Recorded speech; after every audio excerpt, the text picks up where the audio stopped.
Ya, ini struktur pertahanan dibentuk oleh timnas U17 di bawah asuhan Coach Nova Arianto. 4-4-2.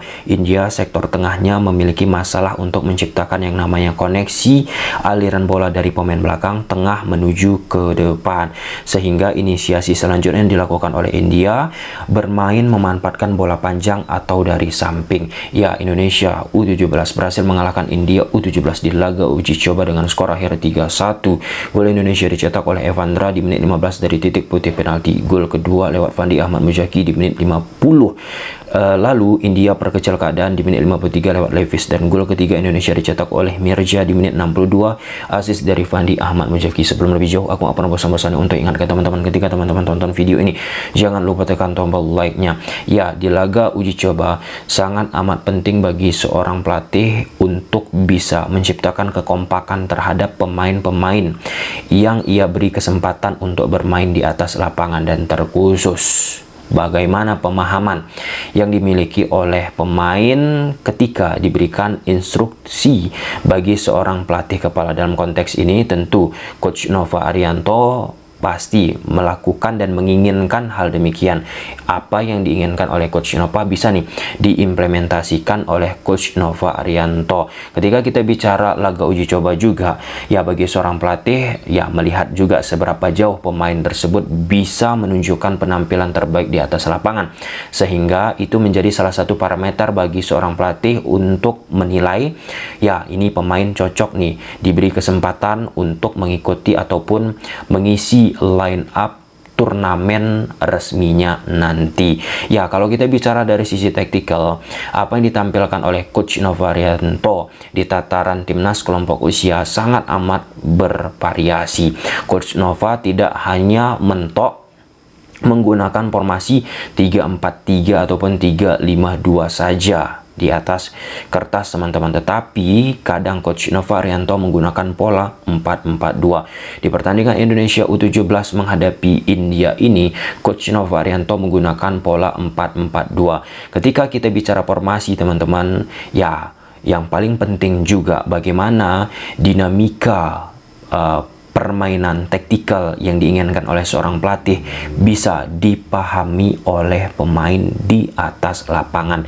Sehingga tak heran teman-teman, saat kita bicara formasi 4-4-2, 3-5-2, 3-4-3, kadang ada pemain yang naturalnya ia bermain misal sebagai wingback kanan ataupun wingback kiri, kadang-kadang dia nggak berada di areanya di atas kertas tersebut dia bermain. Kadang dia melakukan switch of position ataupun kadang dia bermain lebih ke dalam, atau kalau kita bicara winger teman-teman, winger kiri, winger kanan yang secara otomatis menjaga sisi kelebaran, ya kadang dia melakukan inisiasi pergerakan untuk masuk ke dalam, atau istilahnya false winger, pemain sayap lebih cenderung bermain masuk ke dalam. Ya, kita bicara konteks di pertandingan Indonesia menghadapi India ini, Coach Nova Arianto gunakan formasi 1-4-4-2 teman-teman.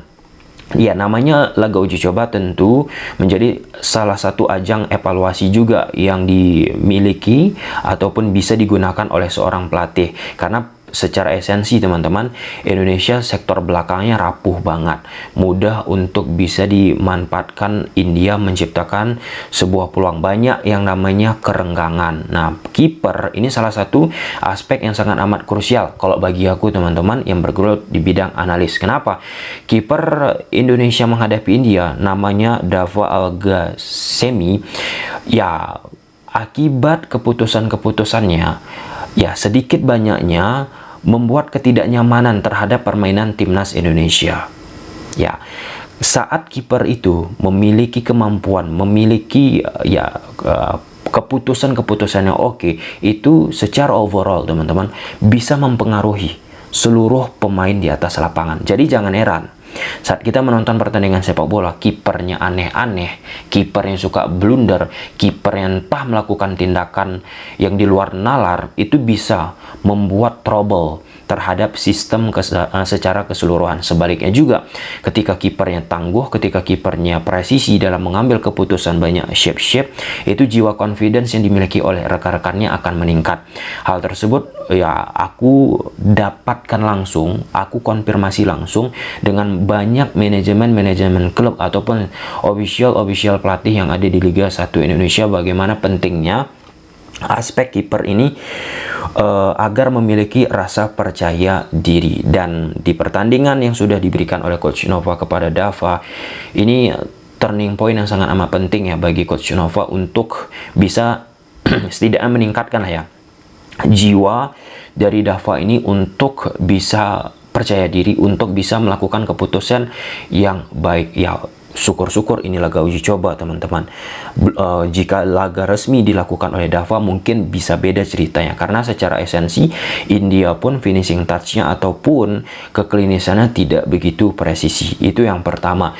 Kemudian yang kedua, kita memahami di pertandingan ini Indonesia menggunakan double pivot, ada Daniel Alfredo ataupun Empandra. Pada fase defensif teman-teman, India gunakan shape pertahanan 4-4-2. 4-4-2 pun bisa berubah menjadi 4-2-3-1.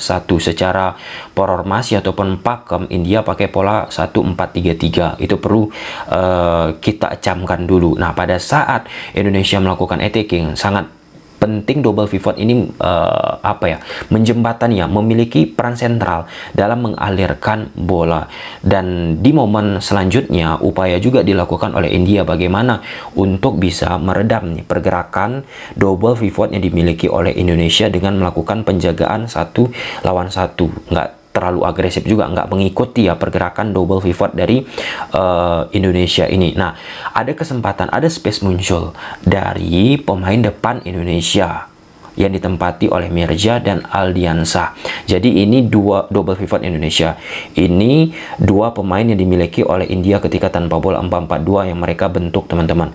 Otomatis terikat ini ke double pivot dari Indonesia. Ketika mereka terikat ke posisi double pivot Indonesia, Mirja yang ada di belakang double pivot yang dimiliki oleh India ini memiliki peran dalam menciptakan yang namanya atau memunculkan yang namanya opsi passing bagi rekan-rekannya yang lain ya, dari pemain belakang Putu Panji ataupun Matthew Baker bisa nih memberikan langsung opsi passing ataupun depas ke posisi Mirja ataupun Aldiansa. Atau ada juga beberapa kali atribut yang dilakukan oleh Goli teman-teman. Ia bermain di sayap kiri, sayap kanan kan ada Daniel Alfredo. Goli sayap kiri masuk dia ke dalam, seperti yang kita sebutkan tadi, pemain sayap masuk ke dalam. Dan tujuannya ini kan jelas, bermain di koridor half space dicoba oleh Goli teman-teman. Ada opsi passing nih kan, bisa diincar ke posisi Goli, tetapi how to-nya bagaimana Indonesia untuk bisa masuk ke area tersebut tidak bisa berjalan secara prima. Dan yang ketiga, niatan yang dimiliki oleh Indonesia tentu dengan pemain cepat di sektor depan ada Mirja dan pemain-pemain lainnya, bola sering diletak di backline ataupun belakang garis pertahanan sejajar 4 pemain yang dimiliki India pada fase defensif. Ini 4 pemain India, ada ruang di belakang mereka, bola terupas diletak di belakang garis pertahanan mereka. Di situ kecepatan pemain seperti Mirja, Aldiansa, Zahabi Goli dan lain sebagainya coba diokupansi. Dan memang keretakan ataupun shape yang tidak compact dimiliki oleh India yang bisa diekspos.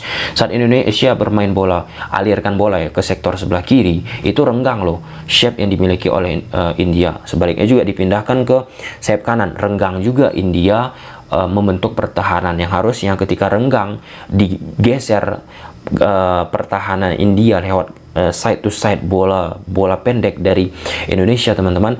Ketika dapat ruang itu harusnya ada diisi oleh pemain Indonesia, tetapi kadang masih lamban pengisian dilakukan oleh pemain Indonesia.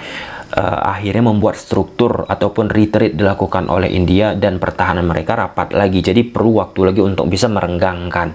Nah, dalam aspek itu ketika kita bicara permainan sepak bola sudah bermain progresif, tentu ada butuh yang namanya supporting, butuh yang namanya movement pemain yang tidak menguasai bola. Dalam konteks India misalnya, mereka jelas mencoba melakukan inisiasi permainan lewat permainan bola panjang ataupun long pass. Long pass yang dikombin dengan permainan dari samping. Mengapa mereka lakukan demikian? Ketika tanpa bola, Indonesia gunakan shape 4-4-2. Nah, 4-4-2 Indonesia ini akan menghadapi 3 pemain dari India. 1 holding, 2 pemain yang melakukan penyerangan. 2 pemain yang melakukan penyerangan ini, central midfielder, teman-teman, akan berhadapan dengan double pivot dari Indonesia. Jadi upaya dilakukan oleh Daniel Alfredo dan Evandra juga untuk mengikat nih, menutup central midfielder. Nah, sedangkan holding yang dimiliki oleh India ini pun ditutupi jalur passingnya oleh pemain depan Indonesia, ada Mirja dan Aldiansah. Dan 3 pemain India ini pun cenderung memang statis, nggak bergerak ataupun nggak menjemput. Misalnya holding menjemput bola ke bawah bagi India, central midfielder ini malah jauh jaraknya. Dan apa yang dilakukan oleh India, holdingnya ataupun pemain belakang melakukan long pass ataupun bypass langsung ke depan, melewati jalur tengah, melewati pemain tengah dari India ataupun timnas Indonesia. Ketika inisiasi dari bola panjang itu tidak begitu presisi, tidak begitu prima, teman-teman, dari samping dilakukan India, baik itu fullback kanan ataupun fullback kiri. Jadi cenderung monoton. Terlepas India pun akhirnya memanfaatkan yang namanya kelengahan, kesalahan, kelalaian yang dimiliki Indonesia dari aspek pertahanan. Ya, kalau kita bicara dari apa yang dilakukan oleh Coach Nova Arianto bersama Indonesia U17 untuk pertama kali bertanding lagi setelah mengalami jeda, teman-teman, kan kompetisi usia dini kita nggak ada. Tentu ini hasil yang so-so lah ya. Tetapi tentu kalau kita bicara pertahanan, salah satu aspek yang sangat amat krusial untuk bisa di pertandingan-pertandingan selanjutnya menjadi titik perhatian. Dan ya, varian-varian lainnya bagi Coach Nova Arianto sangat amat kita nanti juga.